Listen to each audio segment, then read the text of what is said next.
High schooler Hamada flees from an unknown assailant. He decries the unfairness of the game and looks to call for help.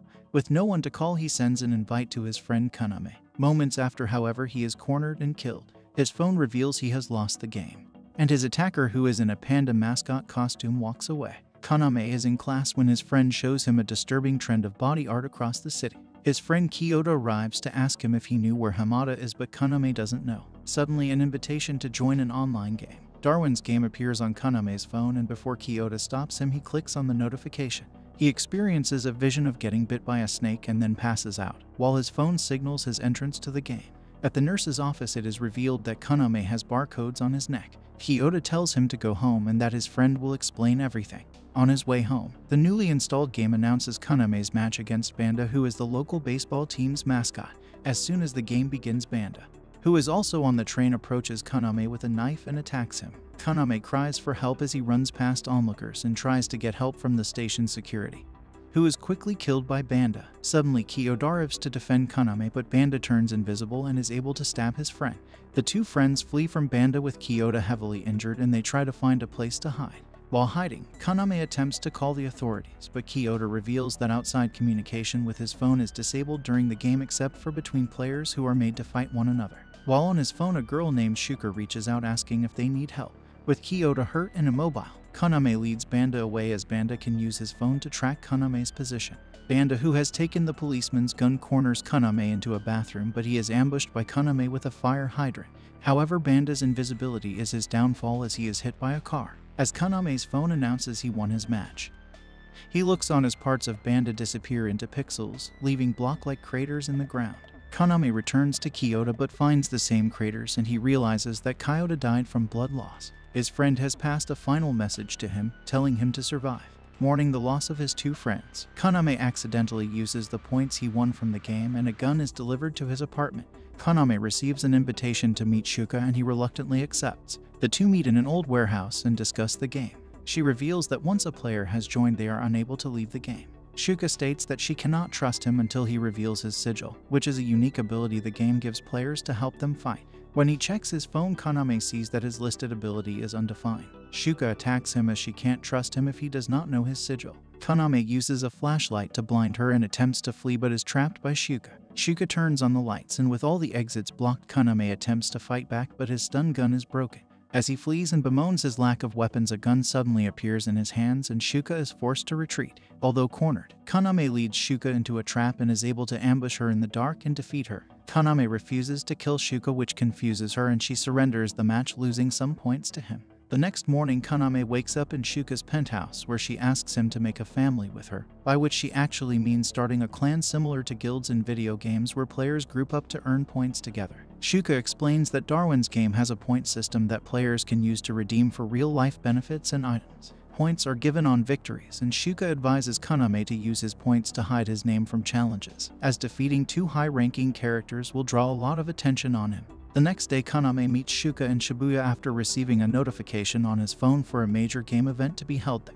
Shuka also warns Kaname not to talk about the game to non-players as it is against the rules, and players who do so are killed with their accounts deleted. So players refer to the game as D-Game to other players to help keep it a secret.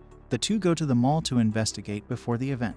However, while at the mall, Kaname becomes separated from Shuka when his phone is taken by a new guy, who questions him on how a noob like him could defeat two famous players like Banda and Shuka. Inukai then initiates a death game against Kaname and is surprised with how weak he is. Meanwhile, Shuka is contacted by Rain Kashiwagi, an information broker who sells information on noobs such as Kaname but also clans such as 8. While fighting with Inukai, Kaname manages to steal Inukai's phone, as this would mean death if the phone was damaged. Inukai surrenders and reveals he is part of the Danjo's Boxing Club clan. Shuka arrives, but soon the treasure game starts as the three of them are teleported away. The event is that each player in the game must compete with each other and collect 3 rings out of a total 300 to survive. The event will last for 24 hours, and each of the rings are worth different points associated with different gemstones. As the game starts, Wang, the leader of the 8th, is ambushed but quickly dispatches his attacker, who falls from a building. Shuka observes the death and sees that the game somehow hypnotizes the non-player participants to go home so they won't interfere with the game.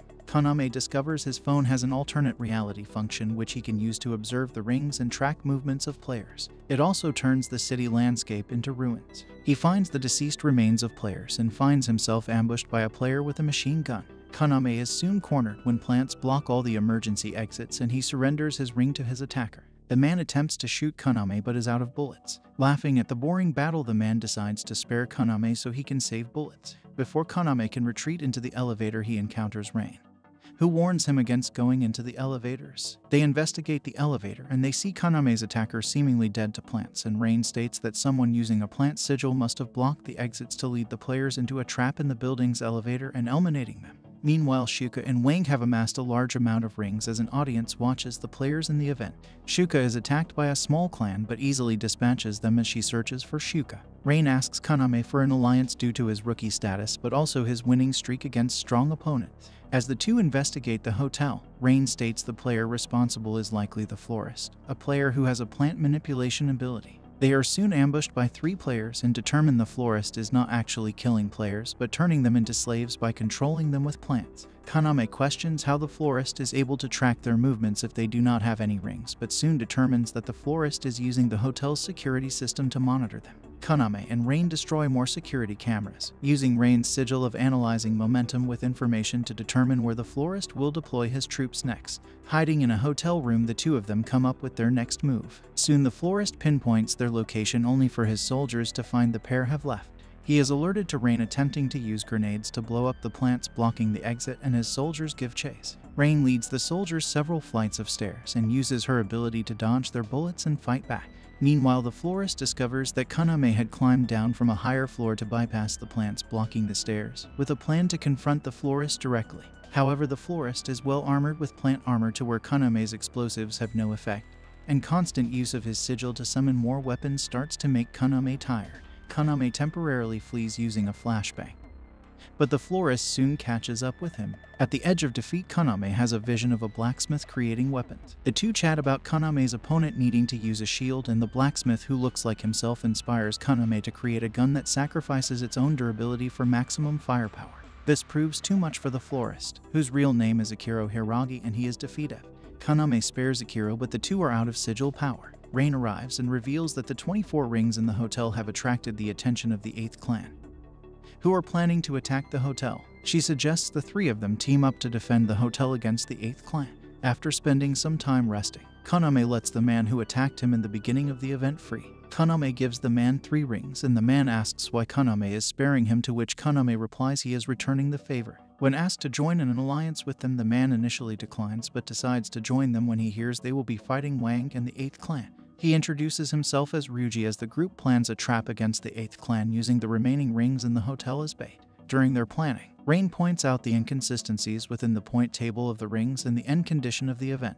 Meanwhile, Shuka, who has been traveling to the hotel, takes out multiple snipers along the way, decides to get out of sniper fire and into an underground mall. However, she is ambushed by a water manipulator at the underground mall, who traps her by freezing the exits in ice. Finding herself trapped, she messages Kaname for help with her coordinates. The group decides to send Kaname and Ryuji to help Shuka, while Rain will cover them from the roof with a sniper rifle. As the two make their way to Shuka's location, Ryuji reveals that his sigil is the ability to tell if someone is lying.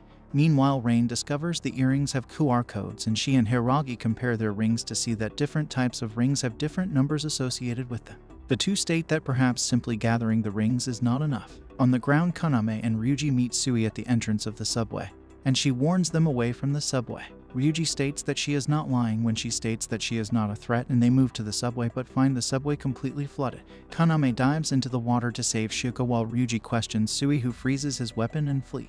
As Suda is hiding, he berates his sister for approaching the two strangers. Ryuji begins to track them down, but Sui asks Suda not to kill anyone.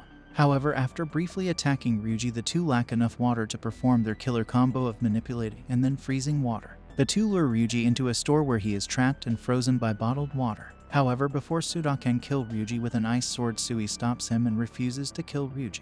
Meanwhile, Kaname finds the ice blocking the underground mall and breaks through. Using his phone, he finds Shuka and brings her to the surface, where he revives her with CPR. She awakens and the two share a kiss, while she reveals that the reason why she joined Darwin's game was to find her parents' killer, as she witnessed her father killed in front of her when she was a child. The second ring distribution happens, and the 8th clan prepare to attack the hotel. Meanwhile, Kaname and Shuka reunite with Ryuji and Sui, who Shuka forgives for attacking her since it led to her first kiss with Kaname. Sui reveals that her brother Suda lives inside her, but the rest of the group aren't really convinced, but allow her to join as she has no desire to kill another player. The diamond ring appears in the hotel and Rain and Hiragi claim it. However, working on a hunch, Kaname tells the group to ditch their rings to prepare for the end of the game.